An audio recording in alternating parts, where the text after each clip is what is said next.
edition of Alumni Talk Show with our guest, or probably I would say we are the guest at his workshop. His name is Ekanssh Baroliya, and he is a reconditioning specialist at Karegar EarthMover's private limited. Thank you for inviting us today here at the workshop. It is a pleasure being here. Thank you so much, Nitin. I think it's a pleasure to have you here. And just to give you a brief, we are India's first professional Karegar, and I'm a reconditioning specialist wherein we recondition used construction equipment of all forms and types. Sounds very interesting actually. But before we reach there and start with your journey, the Karegar is, very new.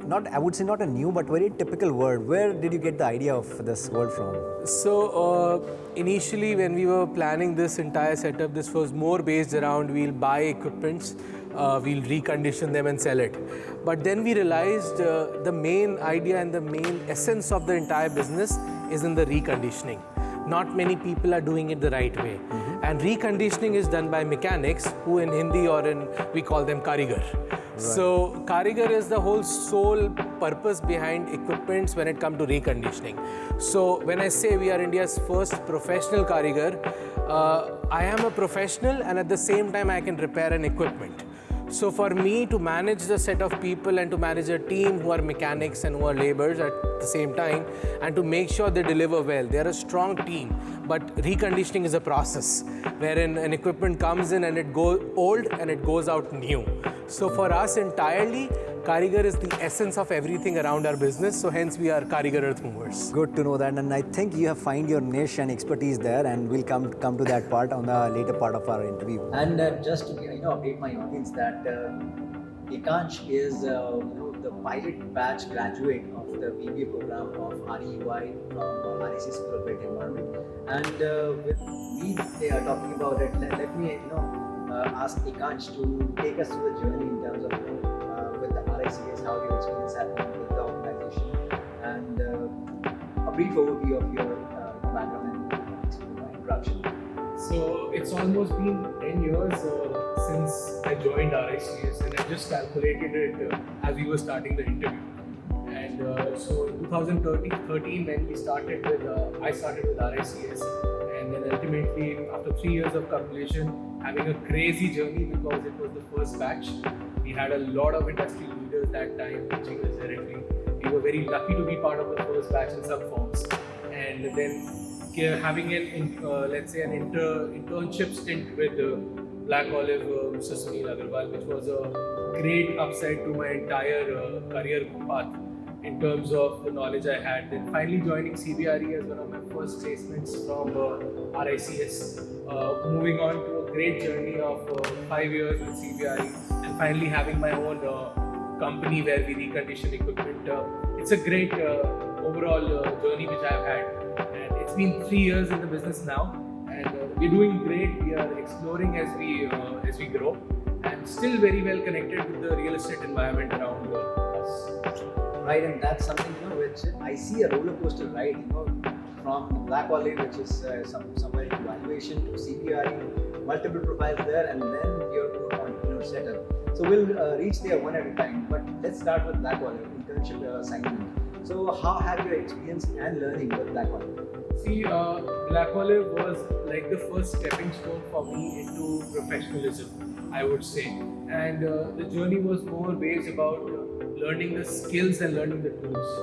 So how I learned in an internship in terms of an MS project or a MS, let's say an Excel or a PowerPoint, those skill set developed very well in my internship.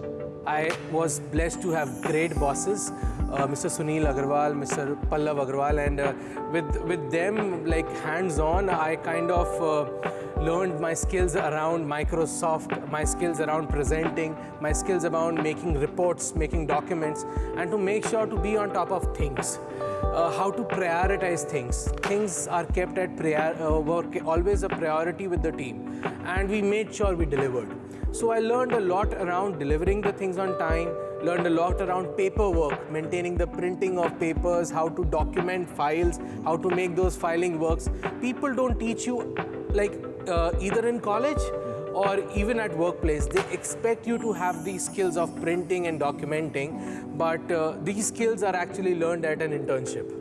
Looks like So, a lot of paperwork there. This was a lot of paperwork, but great learning for me. Right, a lot of learning in terms of probably documenting, paperwork, preparing those reports, but yet a lot of learning there. So, how CBRE happened? Probably take us through your journey in terms of, your learnings there, the profiles. I see that you have worked on a couple of profiles there. Right. So, probably, for our audience, you can talk us through your profile, how the day at work looks like, key learnings there, and let's see how it goes. So, CBRE is in fact a dream company for a lot of people who are part of RICS and SBE. And for me, it was a great, let's say, great stepping stone, because CBRE people dream of being there, and I was there.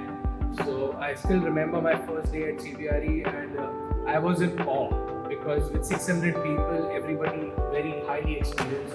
I was just 21 years old when I stepped into CBRE. It gave me goosebumps there. And for me, initially when I was in valuations, it was a lot about using my skills of PowerPoint and Excel from Black Olive and showing everybody how good I am when it came to giving out documentations, making reports for valuations, doing a lot of site visits. So my typical routine for a project would be to get the pre-inspection details, go into that particular city, be it Lucknow, be it Jaipur, travel to the city, see the particular property which you are valuing, do a proper inspection, see everything around the city, whatever you have, and gauge comparables, figure out the right comparables, and finally come back, put it into a proper report, make a proper Excel model out of it, and then making sure that your boss is convinced with the value which you are putting into stuff. Running that entire model and making sure there are no errors into it. So, great learning experience of 3 years into valuation.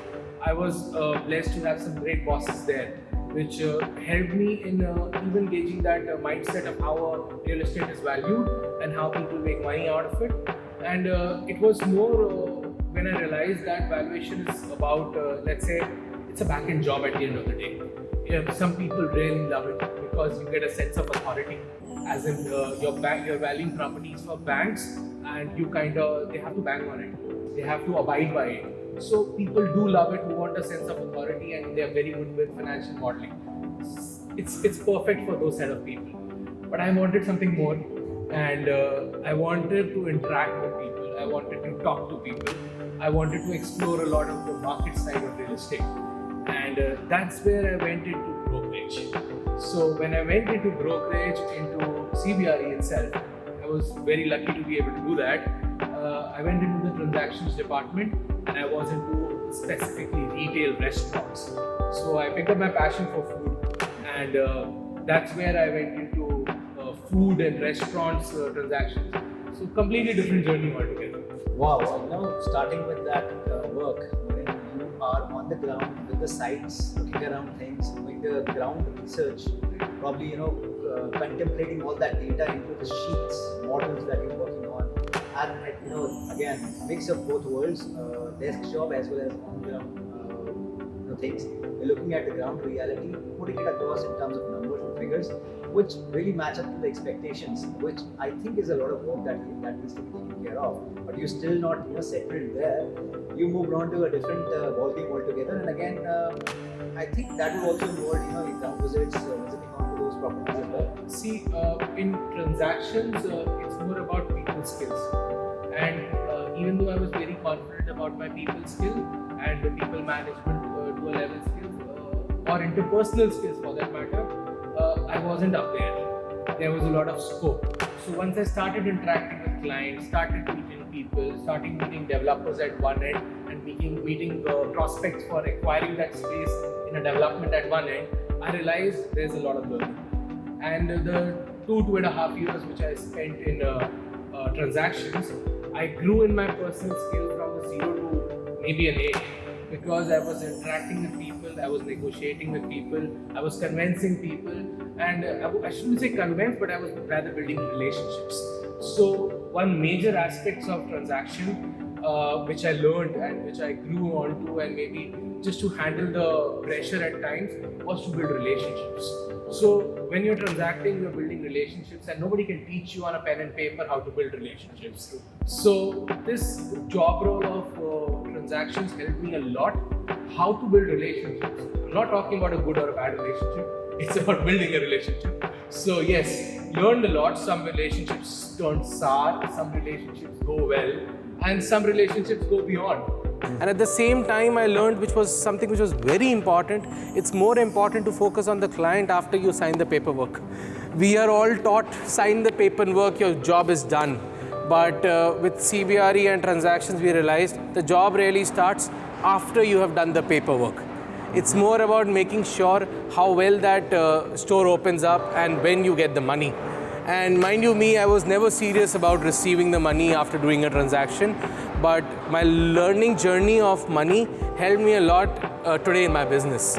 It's very important to make sure whatever you're delivering, whatever is your final product, you should be paid for it on time. Your client should honor it.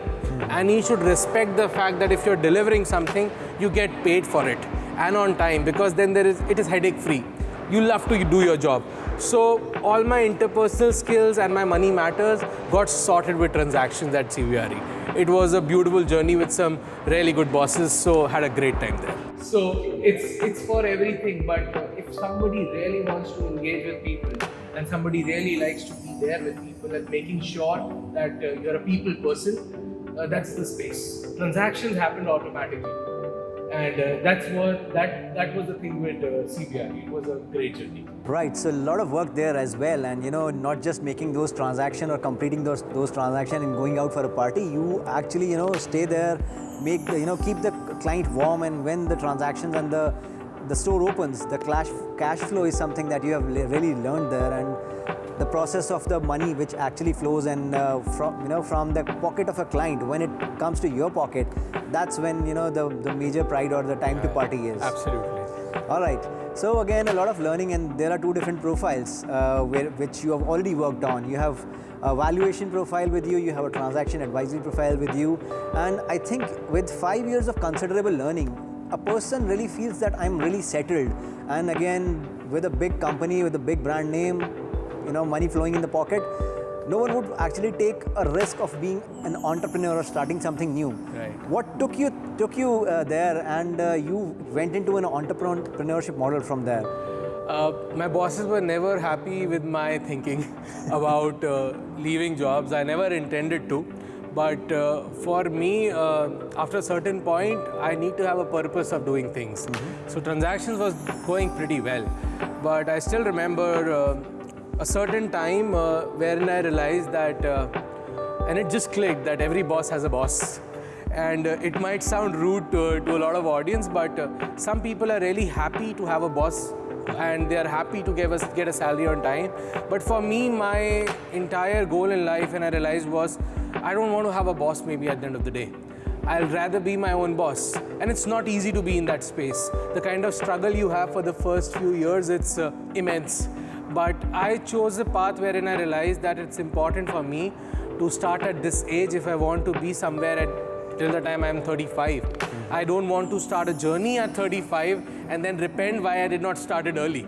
So for me, at the age of 26, it's then when I started my entrepreneurship journey. I think I had enough experience with a corporate to know how things are done and how employees function, to maybe set up my own business wherein I know how they think and making sure they work well for me and for the organization at the end of the day. So I felt it is the right time to make a shift. And luckily, everybody in the family supported, my father supported, and we kind of took the construction equipment route, because that's where my father had experience, and it was easier for me to catch hold of the big guns in construction equipment than to do it in real estate.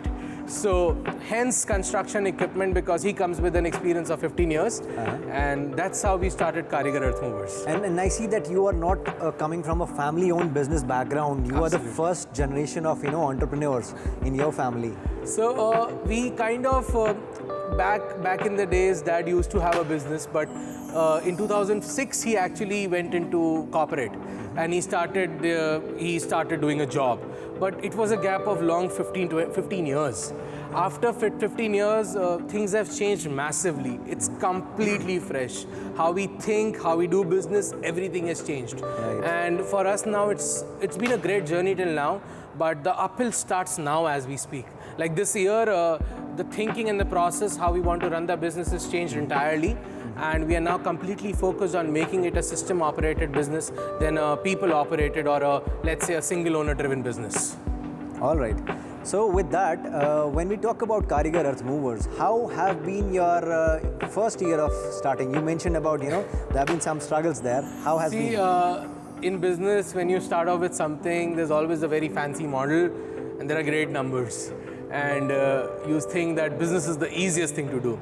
But at the end of the day, when you start, you realize your model of where we started with buy, refurbish and sell, it was a very long shot. It was something like you need to have crores in your pocket to run that model. And we realized it pretty early. And I believe in a journey of an entrepreneur, it's more important to realize, to adapt and to change. And to make that change, accept that change and move on. So in that journey of 1 year, we realized that model is not working out very well for us. Because how much can we invest? And if the essence of Karegar EarthMovers is to be a Karegar, then why not just focus on being a Karegar?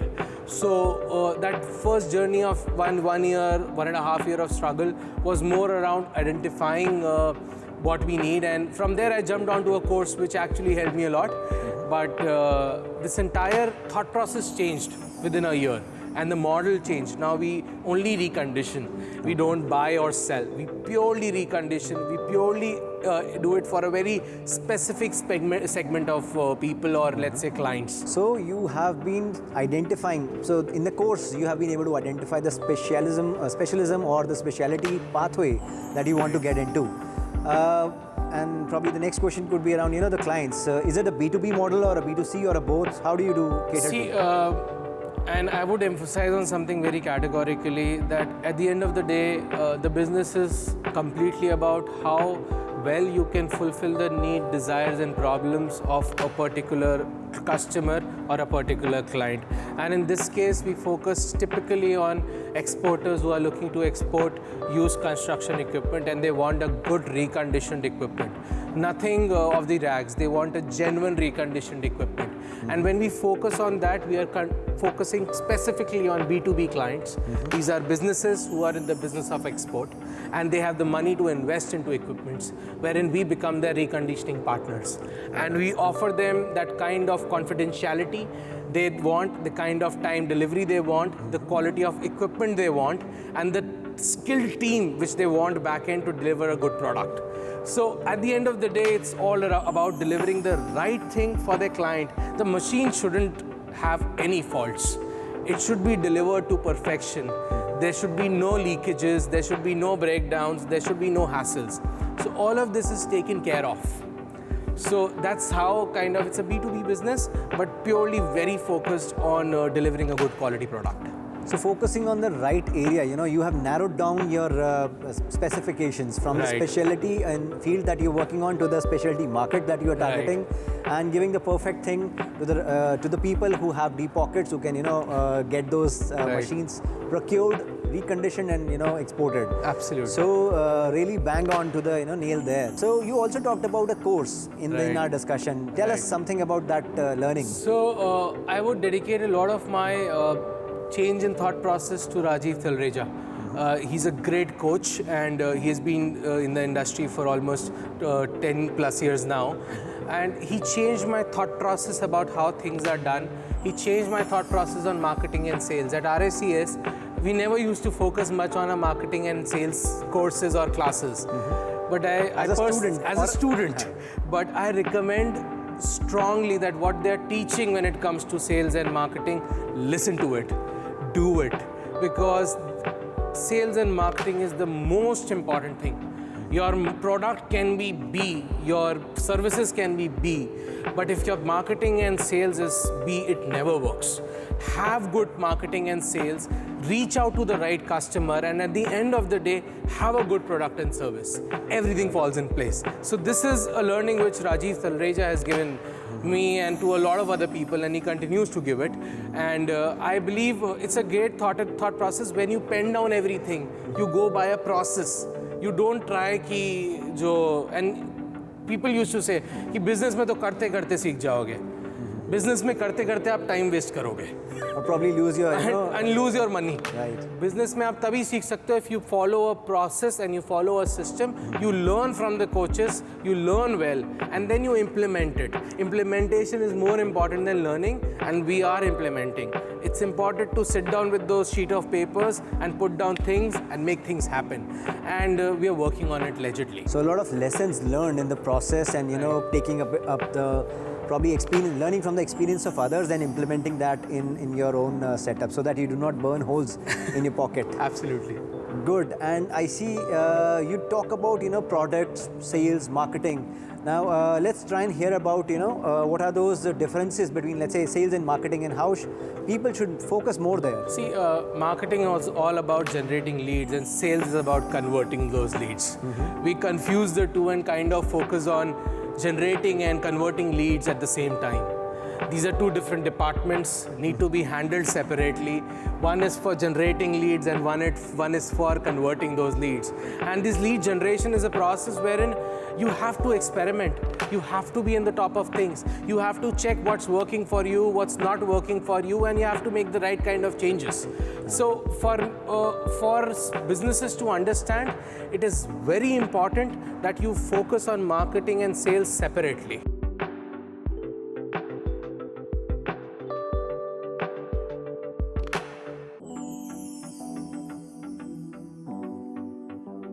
So we already talked about the machine that we had. Now we are standing in front of the JCB. Take us through the ride and let us know what JCB does and what this machine is all about. See, JCB as a brand has been very close to us because my father worked with JCB for 15 odd years. He was in dealerships and he was heading the dealerships primarily. And we started off with JCBs by doing excavators and backhoe loaders, and we have done quite a number of them.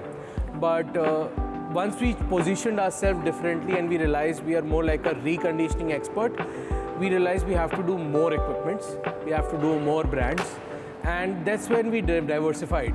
So from JCB we moved to doing a Caterpillar, from doing backhoe loader and excavator we moved to doing a soil compactor and a wheel loader. So what you see behind is a 432ZX wheel loader, which is a 2009 model, completely redone, completely repainted, and it is done all the way from Chechis. All right. So a big boy's toy, which I can actually see. So with this, I see there are two different brands that we have. What all do we have in terms of brands, and why this diversification? Because I see JCB is a big brand, or probably I would say I've heard more of JCB and not the Caterpillar that way. Right.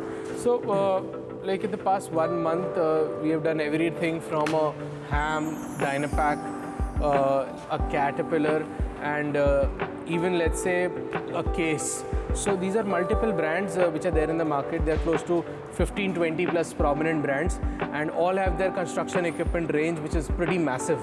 And I believe now what our focus is, since we are only focusing on reconditioning, we are trying to do more equipments and we are trying to diversify. And the more equipments we do, it becomes a lot easier for our clients, which are exporters, because then we become a one-stop solution, giving them proper reconditioned equipment. So that's the idea. All right, so there is a lot of scope there, with a lot of those machines, different brands and different requirements that you are catering to. So the scope is big, and something, you can expand exponentially there. So take us through with the team size, or the teams, or probably the various expertise that you have, because every individual or every team would demand a different expertise, and the individual is required. So what do you have in your backyard? So initially when we started off, we had to deal with a lot of trouble when it came to the team, because everybody was trained to replace parts. If something is bad, they will take it off and replace it. That's how a typical dealerships function. There are overhauling units across dealerships, but these units are very limited. and not everybody is skilled to dismantle the entire equipment and get it back. Right. So we have trained our team for the past 2 years, and now everybody is trained in a certain manner wherein they know how to dismantle it, make sure what needs to be repaired, what needs to be reconditioned, what needs to be repainted, what needs to be replaced, and ultimately make sure everything is reassembled properly to perfection. So that's something which we have pride in doing, and it's a different team setup which we have done specifically entirely for reconditioning, and hence we claim ourselves to be the first people who are professional Karegars, because not everybody is tamed to work in a reconditioned manner. Agree. And with this amount of team expertise that you have, the variety and the expansion, the variety and the diversity that you have in this kind of machines and the companies that you're looking at. Tell us about how do you see yourself probably 5 years down the line in terms of the expansion, the scope, your growth. How do you plan? As a company and as personally myself also, where I see this company going and becoming a completely system generated company, and this will be operated on auto mode, and I'll rather like to build important relationships overseas and making sure that we are exporting the right product and making more relationships globally, and making at least a few more units for reconditioning, geographically expanding into newer countries. So of course there are a lot of things which are lined up, and but it's always better going step by step, and I feel the sky is the limit when it comes to reconditioning. The equipments are like limitless, and the capabilities which we can develop are amazing. So why not service as many exporters or as many buyers as reconditioning specialists as possible? Sure thing, and I see that there is a lot of scope there with not just the earth movers. There are agriculture equipments, there are cranes, there are many things that the ground is limitless that you can cover, and with the self-sustainable model that you want to bring in the system, that is truly commendable. And if that happens, you are just there to oversee the areas and work with that. Definitely, that's how it should work, and it's a lot of hard work. It's very tough to set up teams, reliable teams, but at the end of the day, it's very important to reward the teams also equally good when it comes to having good results. So we believe in setting up good systems and setting up good teams. And as an organization, we want to deliver the best quality to our exporters. We want to make sure everything is taken care of in terms specifically confidentiality and quality of the equipment. So yes, a long way to go, and I'm very happy to have you here. It's almost been 10 years since the RSC's journey started, and I believe a long way long time has already passed, but a lot to learn along this entire journey globally. So yes, looking forward to it.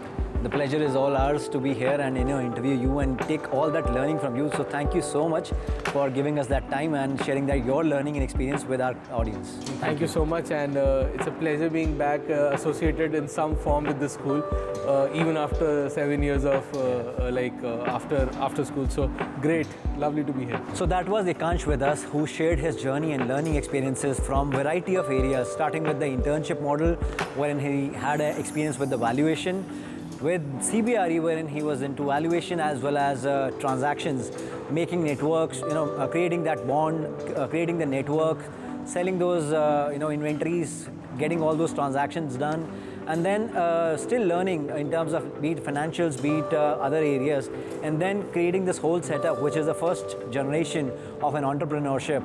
And he is again getting his family into it, making things work for him, and with a bootstrap model that he's taking it over from not just setting it up in the Indian subcontinent and have plans to grow and expanding the borders. So that's something which is commendable, and we really hope that our audience have taken a lot of learning through this kind of conversation. So that is it for today, and we hope that we'll keep on getting those kind of learnings from experiences of our own alumni, and stay tuned for the next round of discussions that we may have. Thank you so much.